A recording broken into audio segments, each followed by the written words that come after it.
Mais uma vez, eu peço sua atenção. Vocês estão em uma classe, assim como a outra, mas eu gostaria de falar para essa classe que aqui há pessoas que estão em linha de frente de ministérios, ou então ao lado de pessoas que trabalham de frente para ministérios. Isso é muito caro para a igreja.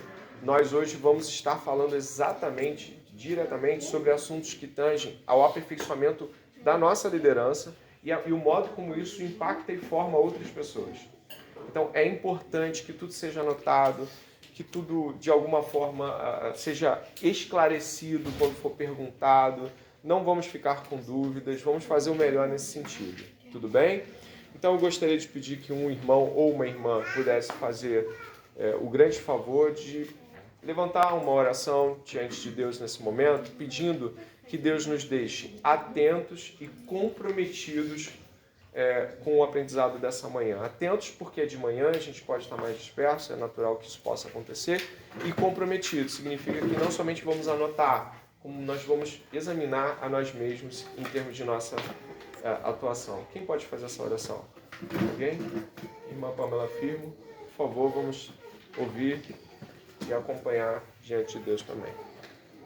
Oremos. Senhor Deus e nosso Pai, diante de Ti que nos colocamos dessa manhã, que nosso coração se enche de temor e tremor, de reverência, e que estejamos atentos a tudo aquilo que será dito, ensinado, que não estejamos dispersos, ó Deus, que nossa mente não vagueie, mas que estejamos aqui completamente. Que o Senhor nos abençoe, nos instrua, que o Senhor fortifique a nós, fortifique aqueles que estão auxiliando, aqueles que estão em uma posição de liderança, e venha fortificar assim, ó Deus, todo o teu povo. Sim, Senhor. Que sejamos edificados pela tua palavra e capacitados para a boa obra, por meio dela. Em nome de Jesus nós oramos. Amém. Amém. Amém. Bom, papel do líder como exemplo formativo para outros crentes, né? Qual é o papel do líder nesse processo? Vamos fazer rapidamente uma pescagem aqui de... Não é uma aula estilo vamos construir juntos, ela está pronta? Pare de olhar para mim assim, mas eu gostaria que você me dissesse, com uma breve consideração pessoal, o nome de uma liderança cristã na Bíblia que, quando você fala, se você for um bom líder assim, eu acho que eu cheguei onde eu gostaria como liderança. Vai! Paulo. Davi. Paulo. Já estão zoando minha cabeça. Quem? Davi. Pesados. Davi sempre ressalvado. Coitado de Davi.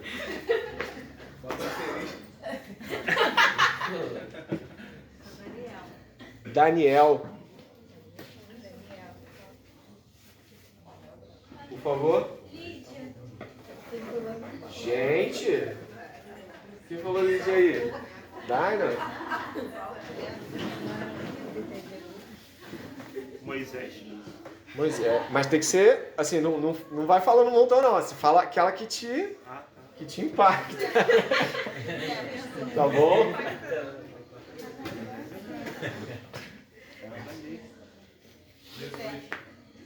José. Logo esta O quê? Jesus. Não vou deixar Jesus fora dessa, claro que não, né? É um insulto colocá-lo do lado, mas não é por isso não.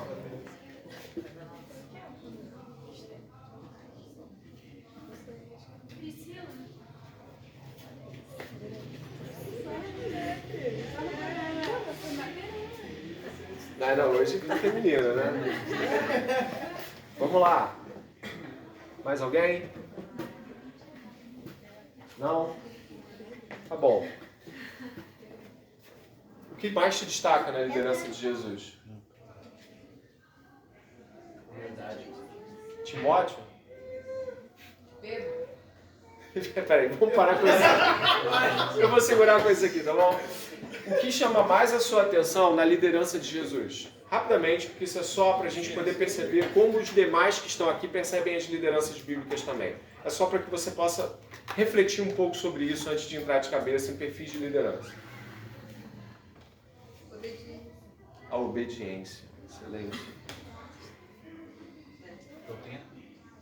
Ele é um doutrinador, um líder doutrinador. Acho que a piedade em relação a Deus, ele temia muito o Senhor. Coração. Isso é incrível.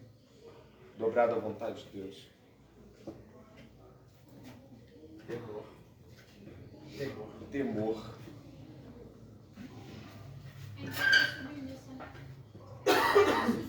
Submissa. Entrega submissa.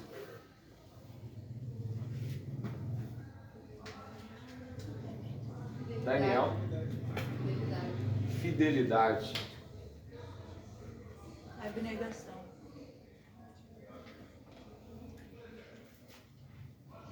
José. Perseverança.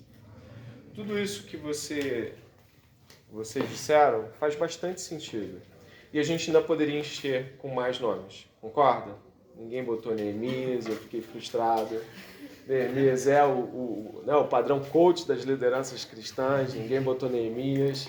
A gente poderia fazer outro tipo de liderança, como a liderança notória de Noé, anos e anos fazendo algo sem pestanejar. A liderança de Abraão, que ele foi um líder também. Poderíamos falar de vários tipos de líderes na Bíblia. A Bíblia não falta com líderes. E é muito legal aqui, brinquei com a questão feminina, mas é muito interessante observar que a palavra de Deus também nos aponta para mulheres cristãs que foram proeminentes. E a gente poderia falar de outras também que receberam igrejas em suas casas. Mas, com certeza, todas essas lideranças, elas possuem pontos em comum. Pontos que você vai falar, caramba, como Davi tem isso de Moisés, que tem isso de... Esses pontos em comum, eles não vão fazer a nossa média do que deve ser um líder, mas eles trazem apontamentos significativos. Então, se por um lado a Bíblia não falta com lideranças, sem dúvida nenhuma, por um outro lado, essas lideranças vão trazer significados muito parecidos do que é liderar biblicamente. E eu tenho certeza de que aqueles que trabalham, estudam e têm seus pais, mães, maridos, esposas, têm que lidar com ordens de liderança ou mesmo serem pessoas submetidas à liderança. Mais precisamente aqui, a maior parte de vocês ocupa cargos de chefia na igreja em algum nível. E isso faz de vocês pessoas que precisam ser, além de pessoas submissas ao Senhor, que se requer de qualquer crente, sem dúvida nenhuma, pessoas que sabem guiar outras. Então, a proposta da aula de hoje, ao lançar a mão aqui de tantos nomes e você lembrar que quanto a Bíblia fala desses nomes e como eles foram importantes para o povo de Deus, é também pensar em termos de, poxa, a liderança que eu sou remete a líderes que eu admiro nas Escrituras? Claro, eles têm falhas e a gente vê a Bíblia não escondendo essas falhas também. Mas hoje nós estamos para falar sobre as virtudes que são necessárias de serem aperfeiçoadas para que a liderança cristã seja eficaz, não como uma máquina produtiva, mas eficaz como aquela que reflete o caráter de Jesus Cristo, o líder maior de todos nós. Então, eu gostaria que você pudesse ser convidado e desafiado ao mesmo tempo a refletir sobre liderança cristã. Como pastor, sendo o líder da igreja e líder dos líderes, a responsabilidade duplica, quadruplica.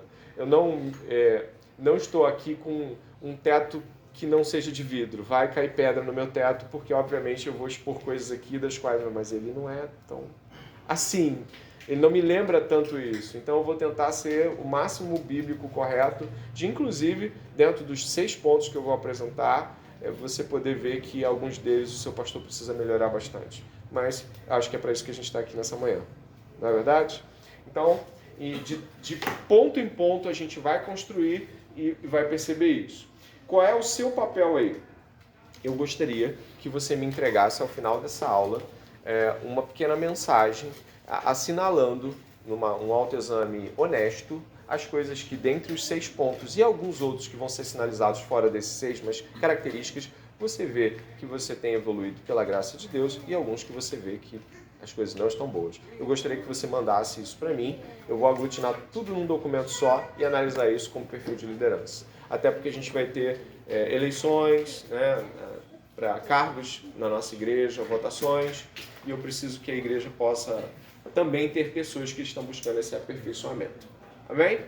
Vamos começar aqui, eu vou usar um artigo de um site chamado Atos 6, é um artigo sobre, um site sobre igreja, um site muito legal, tem muito material bom, e eu usei aqui um artigo de uma mulher como base, né, a Cinti Campolina.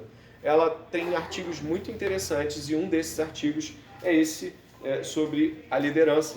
E eu usei como base, mas eu fiz muitas mudanças que são pertinentes ao nosso modo de viver igreja. Então, se você for pegar o mesmo artigo, você vai notar semelhanças e vai notar diferenças sensíveis também, algumas partes completamente diferentes também. Você sabe quais são os princípios? Eu leio para você e você vai observando. Você sabe quais são os princípios para uma boa liderança? Bom, vocês falaram um montão aí com os líderes que vocês citaram. Mas eu marquei 3 aqui dentro do exercício da liderança. O que a liderança cristã, enquanto exercício, requer que você tenha em mente 3 coisas importantes. Eu vou falar e depois você vai falar comigo, tá bom? Elas estão aí abaixo. Guiar, ensinar e desenvolver. São 3 palavras muito importantes. Você pode falar comigo? Guiar, ensinar e desenvolver. Você está guiando pessoas a fazerem coisas a partir de uma direção.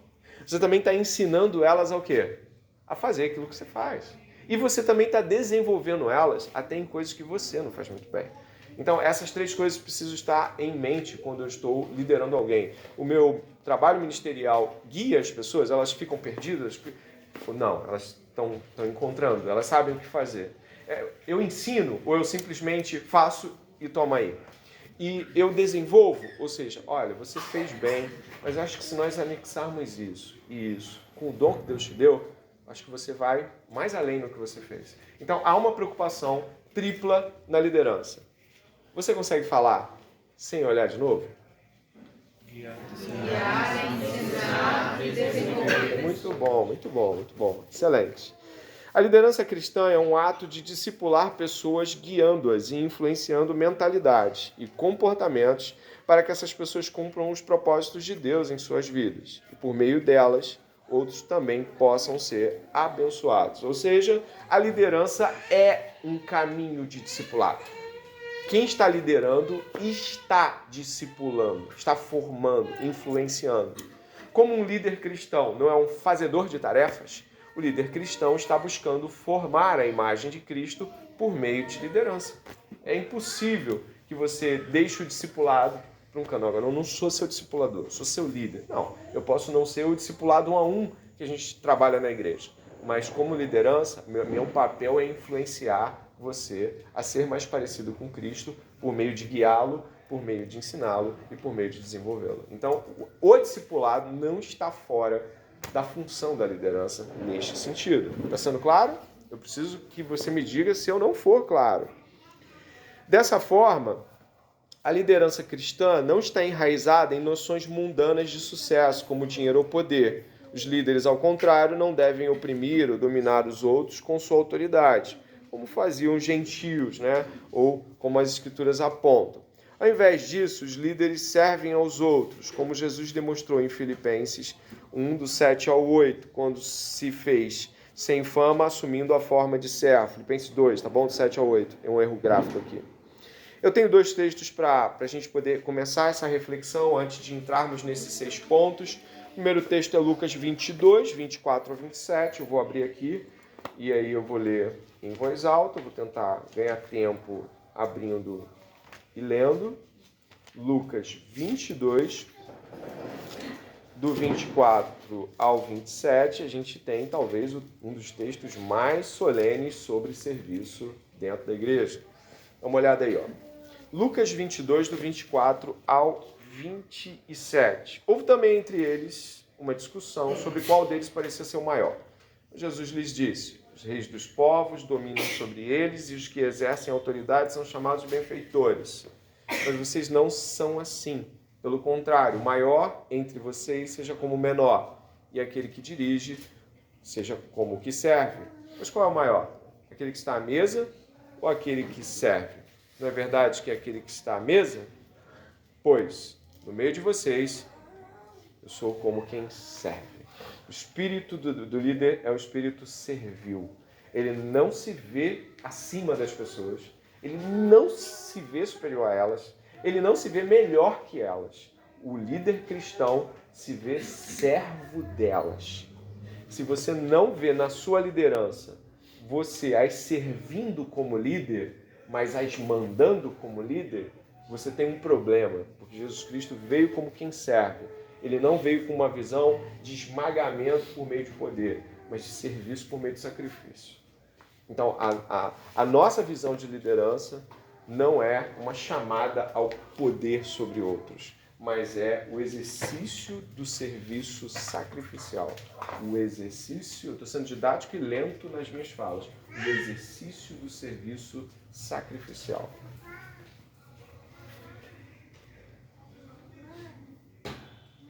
Vamos lá, 1 de Pedro 5, 1 ao 4. 1 de Pedro 5, 1 ao 4.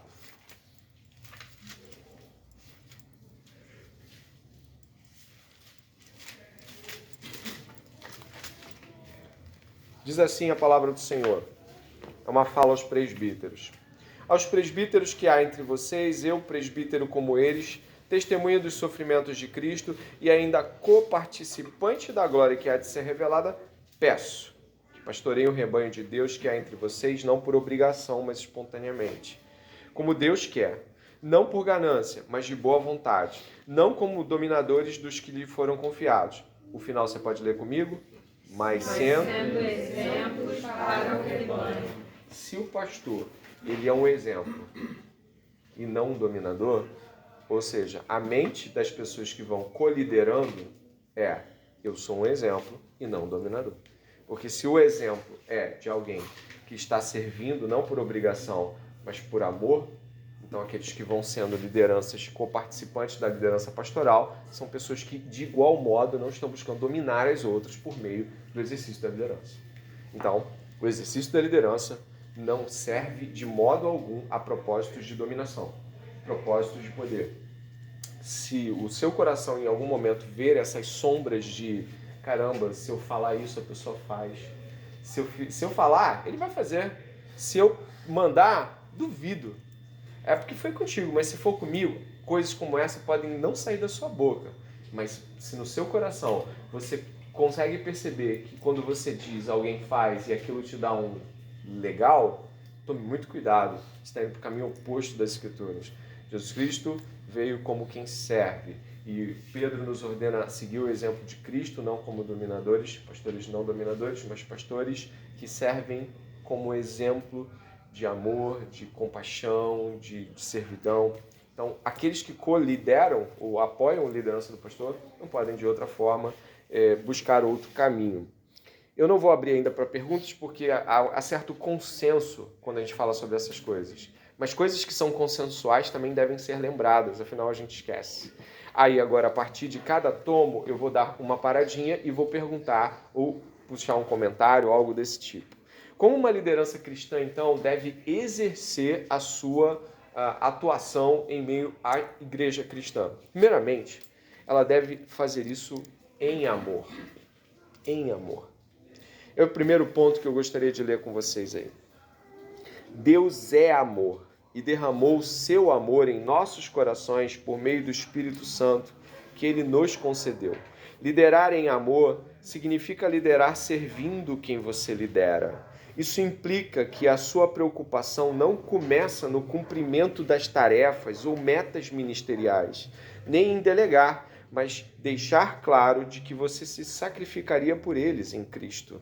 Uma liderança amorosa ouve antes de julgar o caso, se importa com o peso pessoal que cada tarefa dada tem para cada um deles e como são ou não capazes de fazer cada coisa. Não delega o mais difícil para os outros e fica com o menos sacrificial. Não submete aos outros as tarefas que visem demonstrar que é ele quem manda, que são pequenos pontos apenas que eu coloquei, que trazem memória e lembrança a essa realidade. Repare o texto bíblico em letras maiores que está na próxima página. Alguém pode ler em voz alta e firme? Depois de terem? Por favor. Depois de terem comido, Jesus perguntou a Simão Pedro: Simão, filho de João, você me ama mais do que estes outros me amam? Ele respondeu: Sim, o Senhor sabe que eu amo. Jesus lhe disse: Apacente os meus cordeiros. Obrigado. Compreende? É engraçado porque existe uma correlação entre Pedro estar habilitado para apacentar os cordeiros e Pedro amar Jesus. O amor não está ali como se fosse uma espécie de pano de fundo gentil do exercício firme e severo da liderança, mas o amor está como base do serviço da liderança aqui. Ele está como fundamento do serviço. Então, quando nós estamos falando sobre toda a obra de Jesus Cristo, nós estamos falando de uma obra encharcada de amor. Todo o serviço de Jesus Cristo era permeado, entrelaçado, entretecido em amor.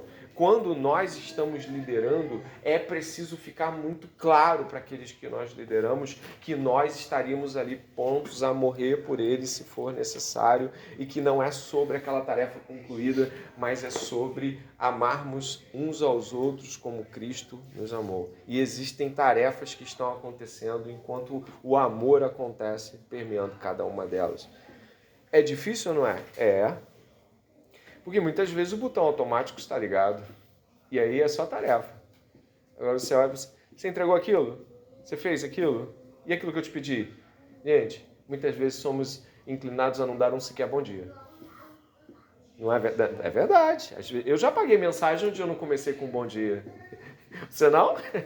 Eu já. Vou botar uma mensagem num grupo, fazer uma cobrança, pedir alguma coisa. Irmão, fizeram aquele negócio. Paguei. Bom dia, amados irmãos. Que não estamos buscando esse tipo de atuação. Porque não foi assim que Jesus estava. A pessoa, Pedro, vem cá, deixa esse peixe aí um pouco. Você sabe o que você fez. Né? Você sabe. Você sabe que você nem devia estar aqui agora me ouvindo. Você viu o que você fez na fogueira? Estou armando uma fogueira aqui para ver se você lembra. Nada disso.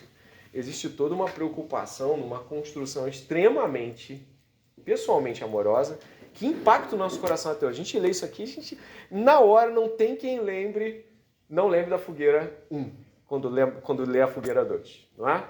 Os psicólogos até falam que tem um nome para esse tipo de coisa, quando você pega um cenário e bota num outro lugar para fazer uma espécie de conexão. Mas a verdade, o que temos aqui é o seguinte: nós estamos diante de Jesus servindo em amor.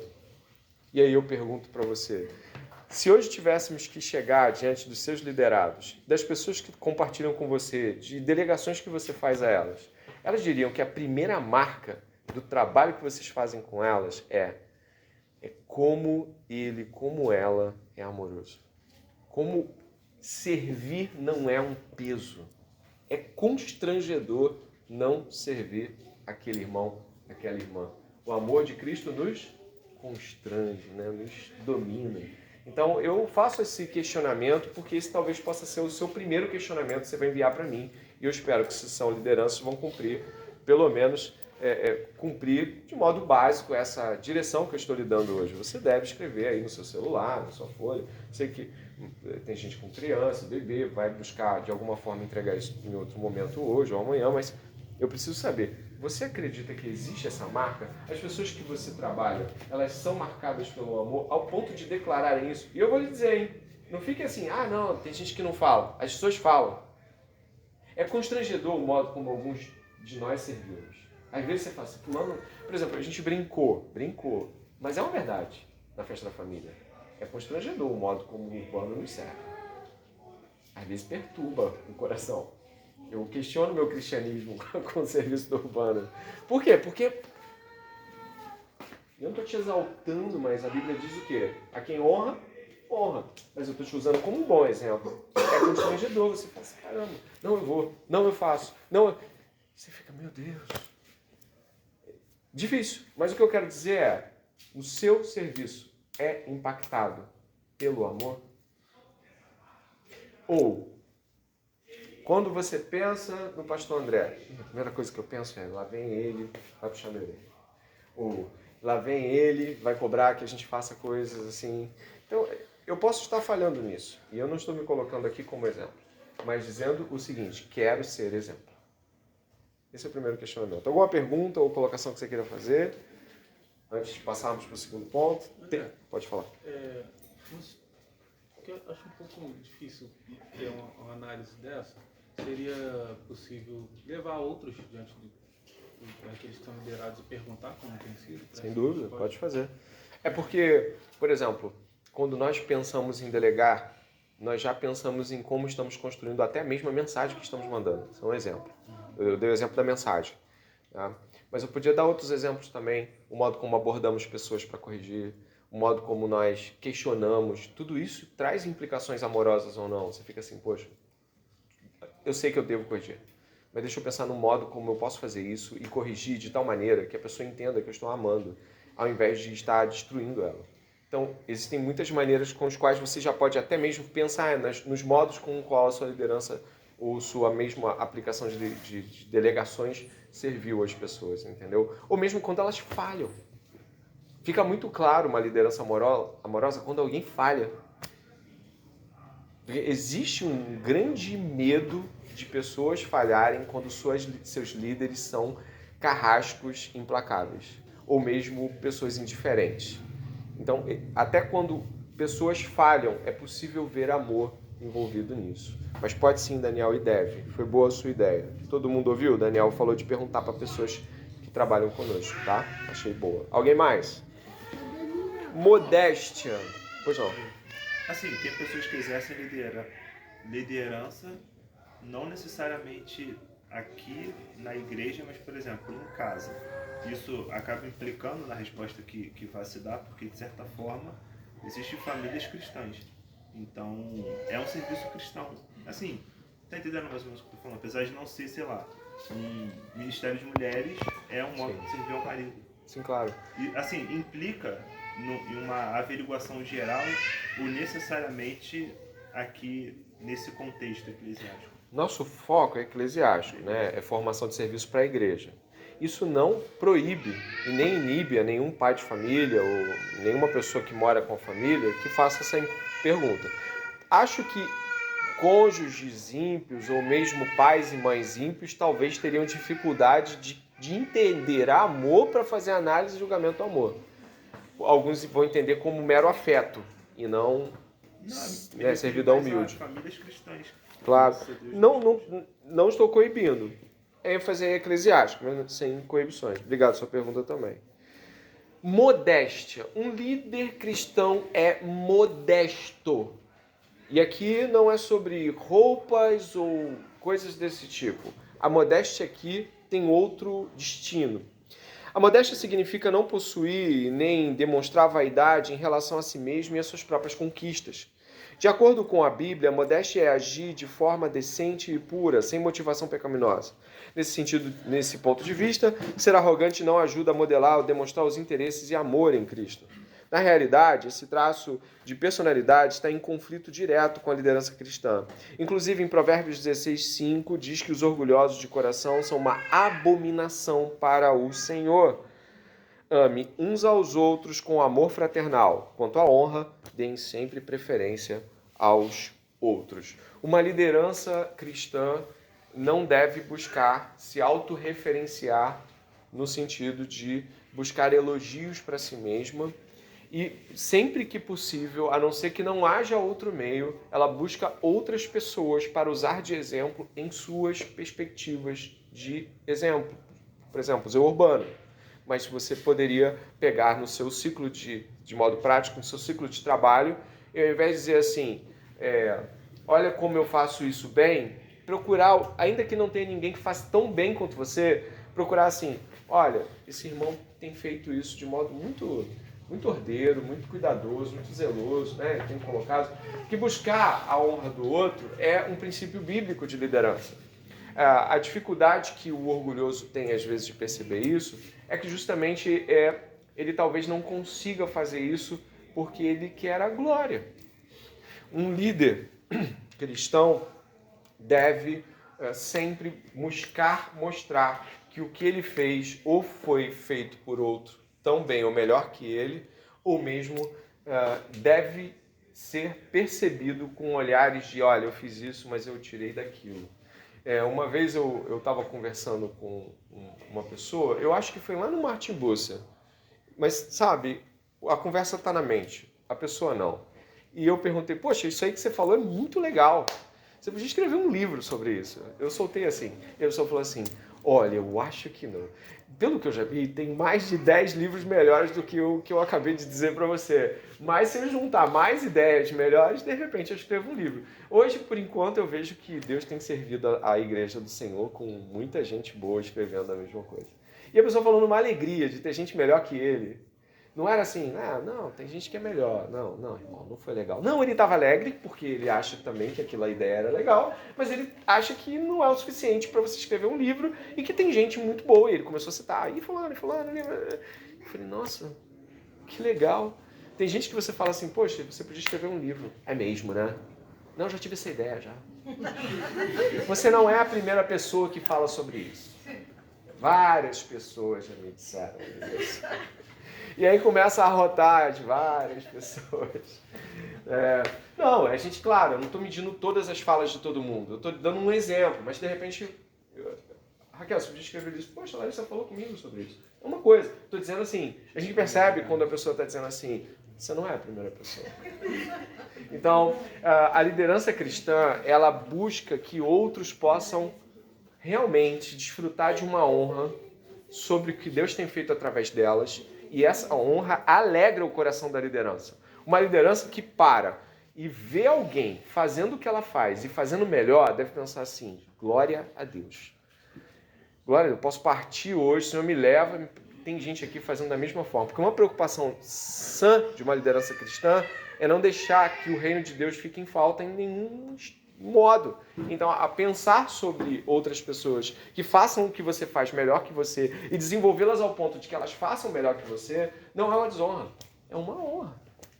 Falamos sobre desenvolver pessoas. É fácil? Não é fácil. Como eu posso ver que eu estou indo no caminho oposto ao que a modéstia cristã de honra aos outros me impele? É quando nós não somos mencionados em coisas que fazemos. Não somos lembrados em coisas que labutamos. Nosso nome não é mencionado, mesmo nós temos... Por quê? Seria honroso te mencionar, mas aconteceu alguma coisa que veio. Ou a pessoa se esqueceu, ou ela falhou, ou ela pecou e falou assim, vou botar o nome mesmo, vai ficar sem o nome. Mas a nossa tarefa como liderança é olhar para a obra de Deus e contemplá-la. Não é olhar para a gente e contemplar. É olhar para o que Deus está fazendo no nosso povo. Então, isso é alegria. Então, deixo aqui um ponto importante. Se você quiser perguntar, é só perguntar. Alguém aí quer perguntar alguma coisa? Quer comentar? Não? Tudo bem. Alguém já ficou muito perturbado porque alguém não citou algo que você fez e ela tomou a fama? Eu já fiquei assim, arara. Falei assim, caramba, eu fiz tudo e a pessoa só botou o nome e empacotou. Depois você percebe assim, por que eu fiquei assim? Exato. Estava mais preocupado de ser eu que tenha feito do que Deus tenha feito. E talvez você não tivesse coragem de botar aquilo para fora. E Deus usou outra pessoa, esmagou teu nome, botou para fora. Você ainda ficou naquela, né? Aqui tem o próximo, que é motivação. Tá com o número 5, mas não tá certo não, tá bom? Os números ficaram desencaminhados. Eu peço desculpas aí. E a gente vai ordenar com correção depois. Só um segundinho, peraí. Eita, deixa eu ver se tem uma bagunça aqui ou é isso mesmo que eu coloquei. Tem uma bagunça aqui, não tem? O ponto 3 de você, 5, tá 5, depois tá 3, né? 4, então ignore o 3, tá bom? O 5 aí devia ter outro número, mas eu gostaria que nós pudéssemos, por gentileza, ignorar esse erro aí. Motivação. As pessoas executam alguma ação porque tem um motivo para tal, ou seja, motivo para a ação. Da mesma forma, um líder para motivar ou desmotivar alguém através de sua comunicação e estratégias utilizadas. Para um cristão, Jesus Cristo é o motivo da ação. Mas sabemos que nesta vida muitas vezes fraquejamos e perdemos o foco. Nessa perspectiva, bons líderes cristãos são aqueles que estão constantemente nos lembrando de como viver o propósito de Deus. Filipenses é uma carta muito intensa nesse sentido, eu gostaria de convidar até ela. André, desculpa o senhor chegou a fazer pergunta do ponto 2? Eu quero que Fiz, mas tinha? Você tinha? Acabou não falando alguma coisa? Não, o senhor passou a primeira pergunta. Eu não... A pergunta Ah, pra não, reflexão. não trouxe nenhuma pergunta, mas cabe uma reflexão sobre a honra que eu acho que é cabível em todos os pontos. Na verdade, eu gostaria que você pudesse refletir sobre todos os pontos e trazer, né? Obrigado. Olha Filipenses capítulo 1,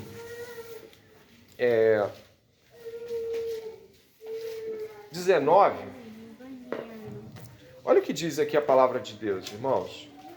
Porque eu estou certo de que pela súplica de vocês e com a ajuda do Espírito de Jesus Cristo, isso resultará em minha libertação.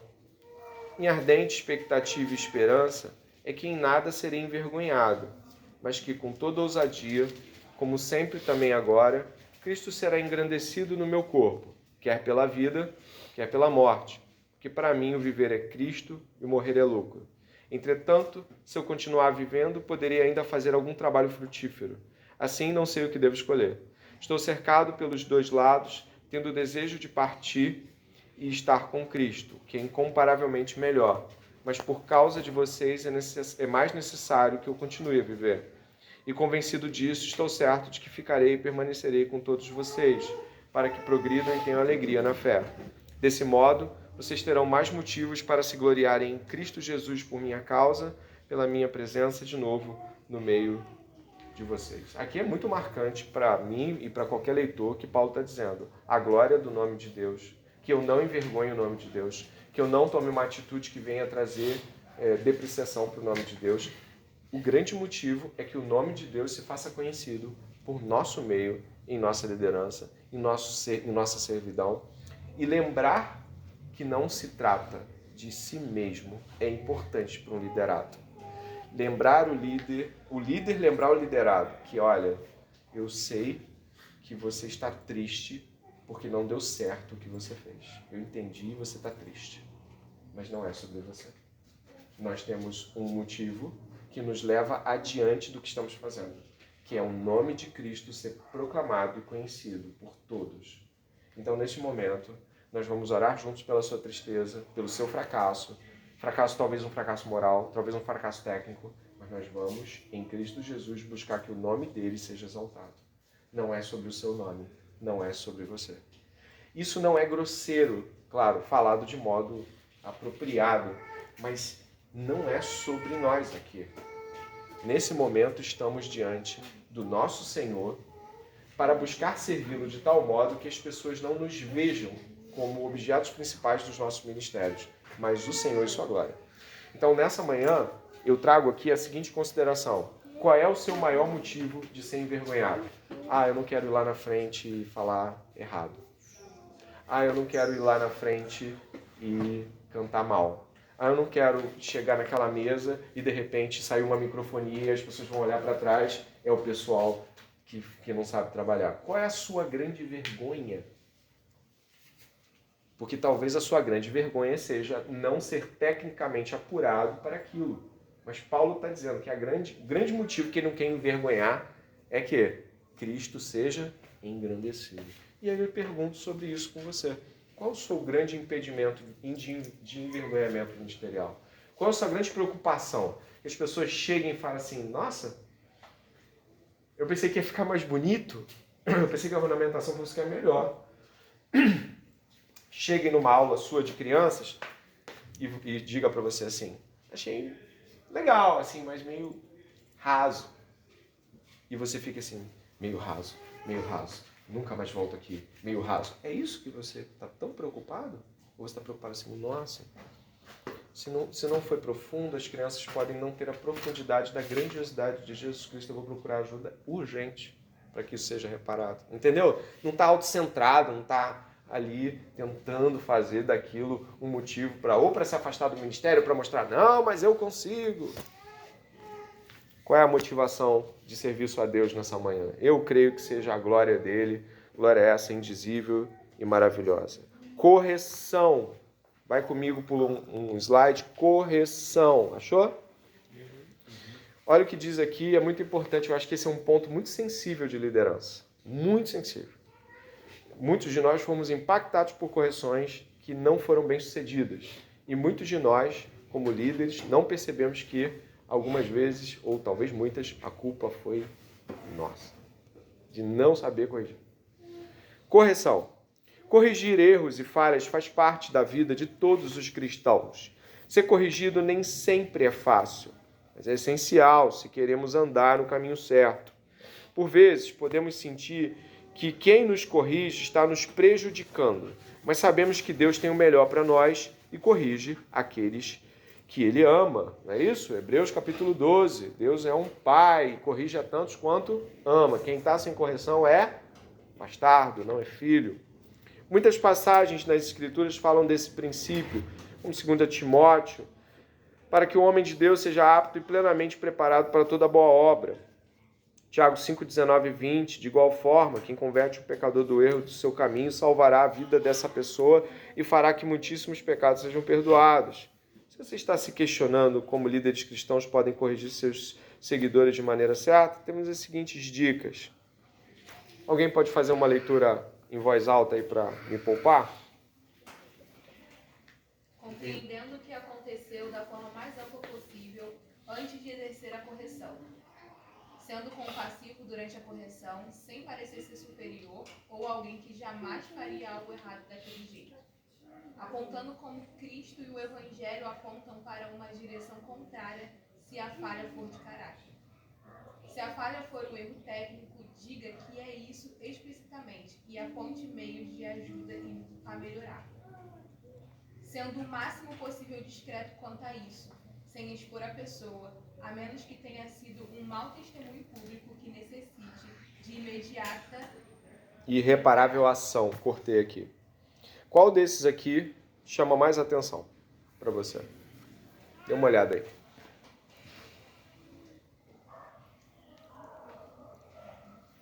Qual desses parece ser o erro mais comum que você verificou ou na sua liderança ou nas lideranças ao longo da vida? Uma correção sem a percepção ampla do significado do problema, né? Muito bem. O que mais? Pode repetir essa última que está cortada para mim? Eu queria anotar. Ação. Depois de ponto, ação. Imediata e irreparável ação. Ou seja, uma ação que seja correspondente ao problema público. Né?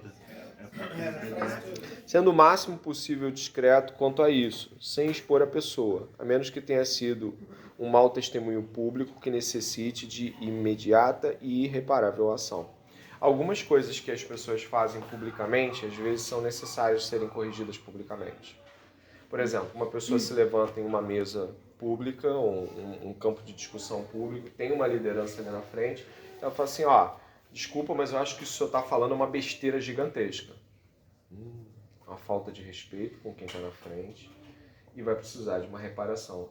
Fala, meu irmão, isso é falta de respeito, o irmão pode expor sua colocação, sua convicção, mas o irmão tem que usar palavras adequadas até com respeito, tanto a quem está aqui quanto os demais. Isso é necessário de ser feito. Se você deixa de fazer isso, você vai gerando um campo de desdobramento, de falta de educação. É difícil de fazer, porque às vezes você tem que fazer com uma contagem de milissegundos antes que você se envolva emocionalmente, fique com raiva do que fez, do que foi feito contra você e tenha que exercer ainda uma correção que não esteja dominada por um coração de justiça própria. Que o Espírito Santo nos guie para fazer momentos assim, mas são necessários, se fazem necessários também. Quem mais? Algo? À vontade para perguntar, tá lendo, tá olhando, não tem problema de olhar. Não? Vamos lá. Eu gostaria que você pudesse refletir sobre como você corrige as pessoas. Se o impacto que elas têm leva elas de fato, a uma compreensão serena, ainda que dolorosa daquilo, ou se comumente o impacto que você tem quando corrige alguém é de rostos fechados. Se isso acontece com muita frequência, talvez você seja uma pessoa mais implacável do que imagina. Por quê? A gente encontra rostos fechados mesmo quando é amoroso, sim. Mas com mais frequência, quando as pessoas veem que você vai com brandura, elas também, em algum nível, buscam trazer alguma mediação. E eu estou falando da igreja, eu estou falando de crente, eu não estou falando de tudo. Integridade. Esse ponto também poderia ser colocado quando o contrário acontece, de sermos corrigidos pelos liderados.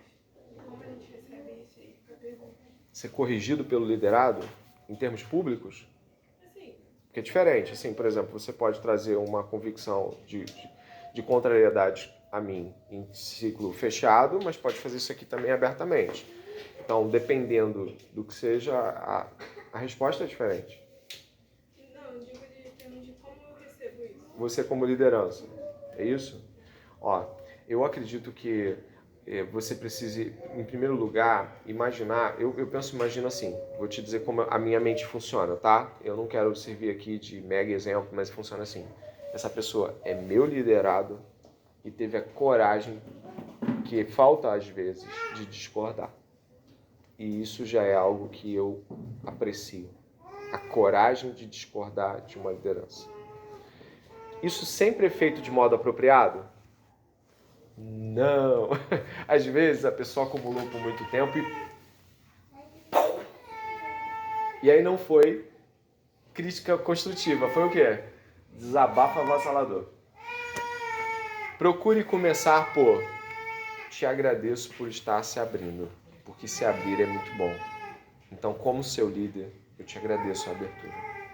Segundo, procure perceber o que a pessoa está falando e naquilo que parece ser razoável, já desenvolvam o que você está falando, tem certa razoabilidade. Até mesmo a minha falta de clareza pode ter te levado a pensar sobre isso. Então, de imediato, eu me desculpo com você se porventura a minha falta de capacidade de comunicação te levou a uma consideração mais aguda sobre isso. Entendeu?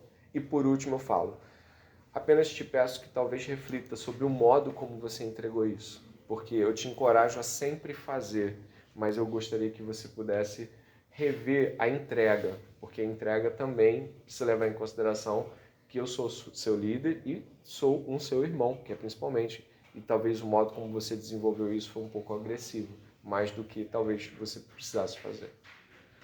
É assim que eu trabalho.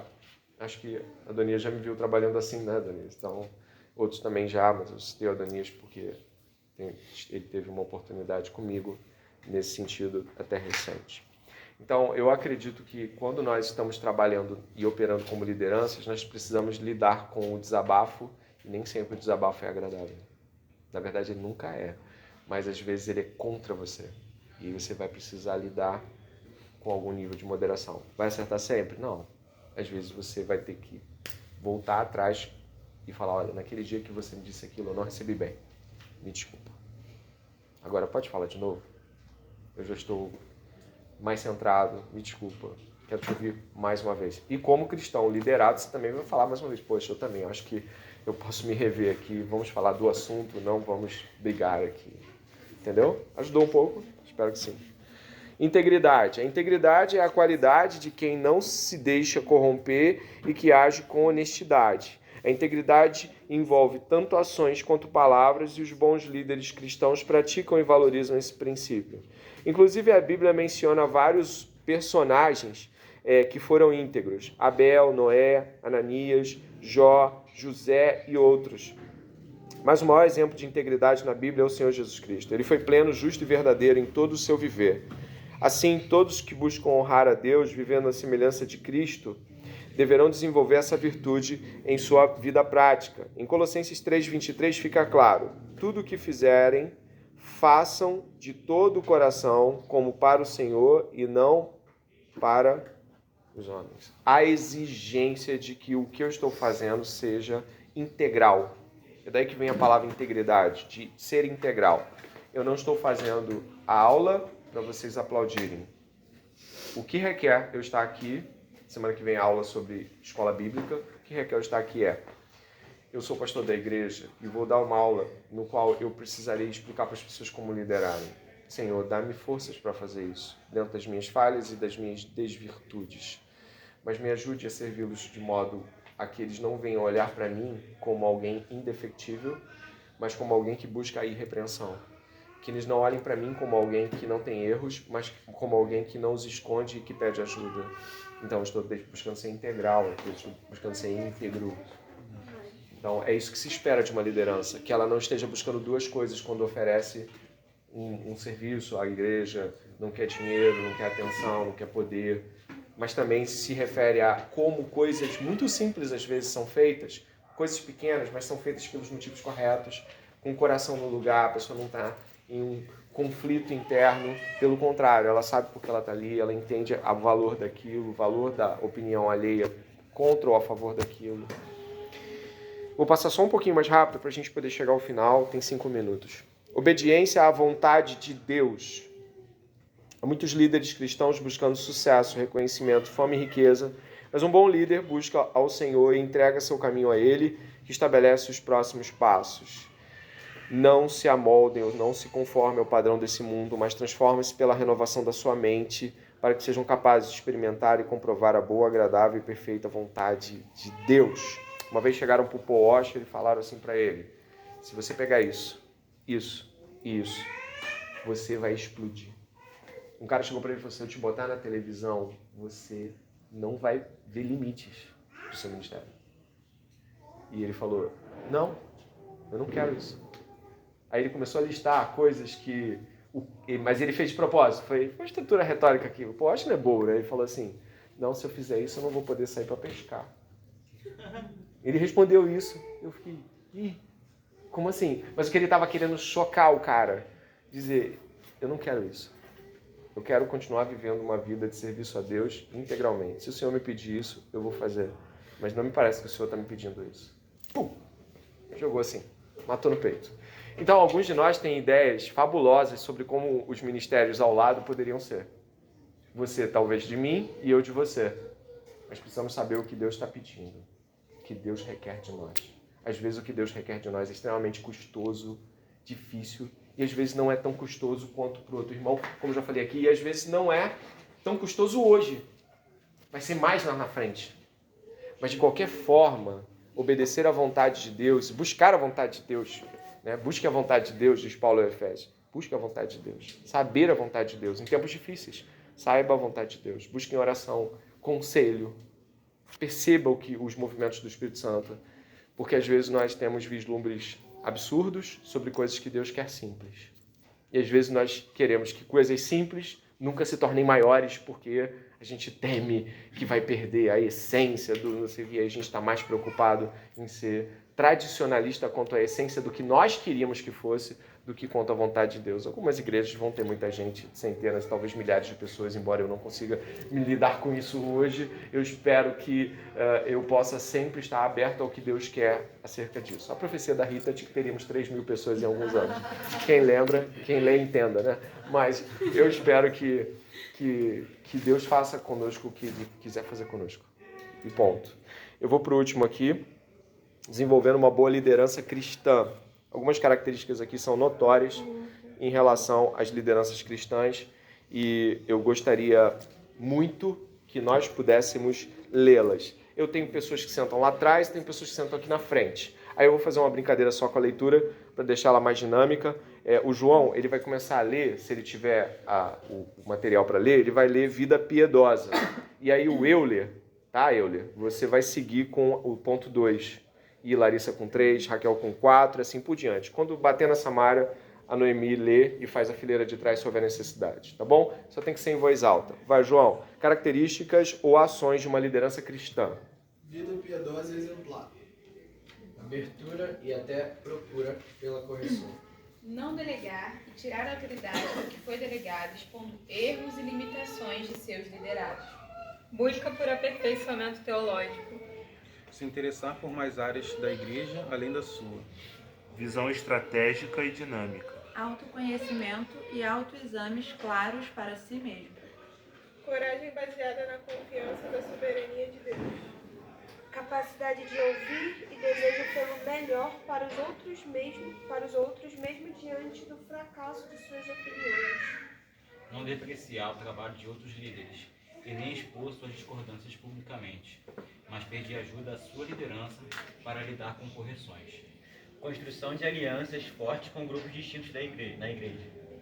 Desejo muito grande que outros cresçam naquilo que ele é bom. Tem mais um? Tem um, né? Aprendizado constante e busca por aperfeiçoamento. Qual te chamou a atenção? Levanta a mão e fala comigo. Qual falou assim, caramba, isso aqui é difícil? Ou, nossa, isso aqui é muito interessante, não tinha percebido dessa forma.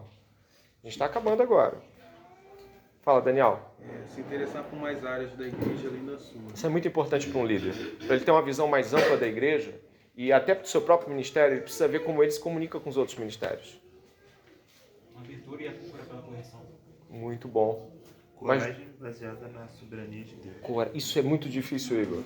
Porque muito da nossa coragem está baseada na nossa estratégia, no nosso planejamento, mas não no Deus soberano.